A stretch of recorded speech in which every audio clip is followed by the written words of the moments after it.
Welcome back to the channel. Today, we're taking a look at 7 motorcycles that dealers are eager to get rid of as quickly as they can. Number 7. Kawasaki Vulcan S. The Kawasaki Vulcan S, a sleek cruiser with a sporty touch that's friendly for beginners, is being quietly brushed aside by dealers all over the US. Why? Because it's gathering dust in showrooms like leftover turkey after Thanksgiving. Originally priced around $7,000, dealers are now slashing prices, adding incentives, and practically pleading with buyers to take one home. Many have knocked off $1,000 or even more just to clear inventory. Here's the problem. Shoppers in this price range often prefer something with a bit more attitude. While the Vulcan S's 649cc parallel twin engine is reliable, it misses that deep V-twin growl that cruiser fans love. It behaves more like a nimble commuter than a laid-back highway cruiser, placing it awkwardly in between. And at this cost, buyers start eyeing used Harleys or bigger metric cruisers that deliver more value.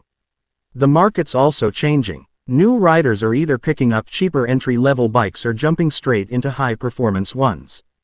The Vulcan S, caught right in the middle, just isn't anyone's top choice anymore. With Kawasaki pushing newer models and dealers desperate for room, the Vulcan S is being dropped faster than last year's phone plan. If you've ever wanted one, now's your moment. Discounts are everywhere, and you could score a great deal. But wait too long, and it might vanish quietly from the lineup. Either way, the Vulcan S is heading into the sunset, just not the way Kawasaki hoped. Number 6. Harley-Davidson Nightster. The Harley-Davidson Nightster, a modern twist on the classic Sportster, is being dropped by dealers faster than a bad trade. Priced at around $13,300 when launched, it was meant to start Harley's next chapter, but instead, it's been sitting untouched in showrooms. To move them, dealers are cutting prices, adding incentives, and tossing in free merch. Some are chopping off $2,000 or more, making it a surprising bargain if you're actually interested. So, what went wrong? The 975cc liquid-cooled Revolution Max engine sounds impressive on paper, but it doesn't capture the sound or spirit that hardcore Harley fans expect. It feels more like a muscular standard bike than a true cruiser. And at over $13,000, many buyers start looking at used Softails that offer more muscle, more Harley soul, and more bike for the same money. On top of that, the loyal Sportster fan base is aging out or moving up to bigger machines, and younger riders aren't rushing to fill the gap. The Nightster was designed to bridge that divide, but instead, it's stuck between traditionalists who reject it and new riders who don't need it. Dealers see the pattern, and now they're just eager to move them. If you're even mildly interested, this is your chance.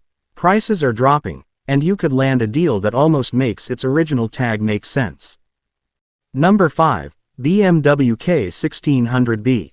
The BMW K1600B, a high-end bagger filled with advanced tech and powered by a silky smooth 6-cylinder engine, is being cast aside by dealers nationwide. Why? Because it's sitting in showrooms like an overpriced couch nobody wants. Originally listed around $22,000, dealers are now scrambling to unload them with massive discounts to make space for newer, faster-selling models. The biggest obstacle? That hefty price tag. Even with BM's premium image, not many riders want to pay nearly $25,000 after fees for a bagger that isn't a Harley or Indian. At this price level, most American riders expect that signature V-twin roar, not a futuristic German machine with sport bike DNA.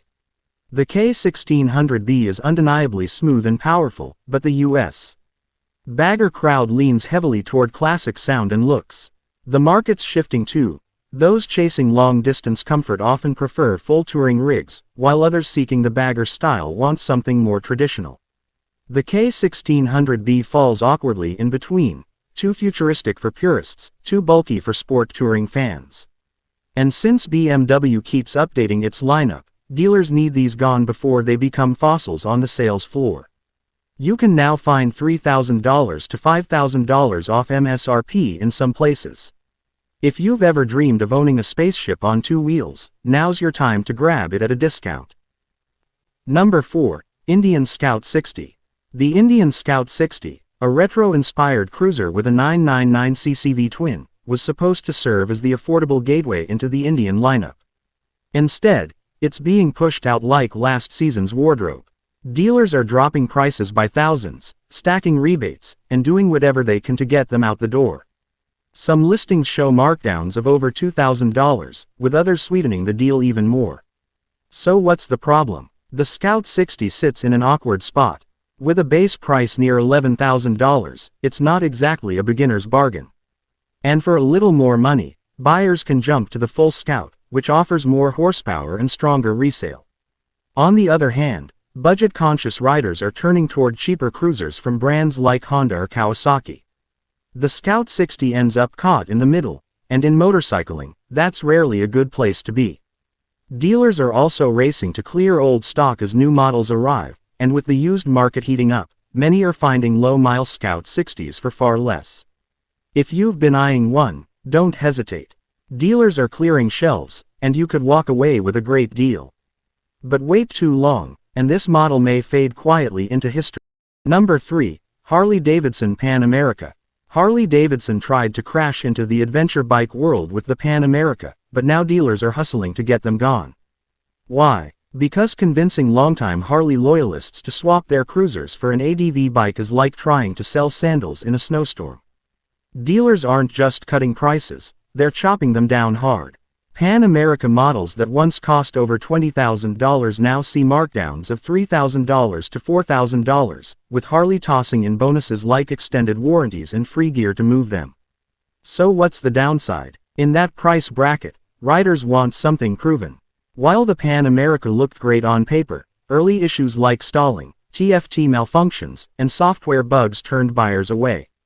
And then there's the design. Adventure bikes rarely win beauty contests, but the Pan America's styling divided opinions from day one. Some saw promise, others saw a rolling toolbox.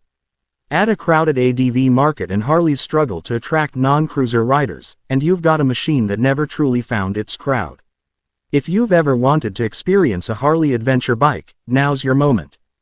Dealers are practically giving them away, but if sales don't pick up, the Pan America could quietly fade out of production.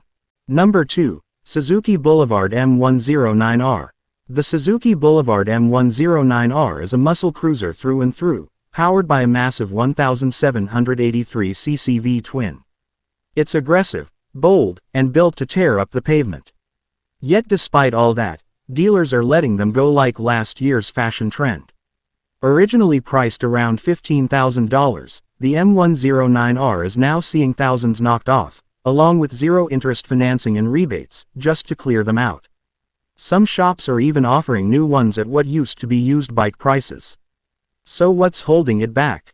First, the M109R is a brute, nearly 800 pounds and demanding real skill to manage, but modern riders are moving toward lighter, tech-packed cruisers. The M109R sticks with analog gauges and skips rider aids that are standard elsewhere, things like TFT screens, traction control, and riding modes. It's starting to feel outdated. Then there's the resale problem. These bikes don't hold value well, and with today's deep discounts, depreciation will hit even harder. Still, if you've always wanted one, now's the time. Dealers are desperate to move them, and soon the M109R might become a rare sight, both in stores and on the streets. Number 1. Harley-Davidson Street 750. The Harley-Davidson Street 750 was meant to be an affordable, stylish cruiser for new riders, a gateway into the Harley brand. Instead, it's become dead weight on showroom floors. Originally priced near $7,000, some dealers have chopped off $1,500 or more just to clear them out. Discounts, finance offers, and borderline begging are everywhere. Why the struggle? For many, the Street 750 never truly felt like a genuine Harley. Sure, it wore the badge, but its 749cc liquid-cooled engine lacked that iconic Harley rumble. The build quality didn't exactly scream premium either. At this price, new riders are choosing more feature-rich alternatives or stretching for a used Sportster or Softail. That leaves the Street 750 stuck, too expensive for budget shoppers, and not powerful enough for traditional Harley fans. Making things worse, Harley already ended its production run. Dealers are now left trying to sell what's left, and it's not easy. If you've been thinking about one, this might be your last opportunity for a deal. Just don't expect strong resale value. And that wraps up today's video. If you found this useful, don't forget to hit that like button and subscribe for more upcoming videos.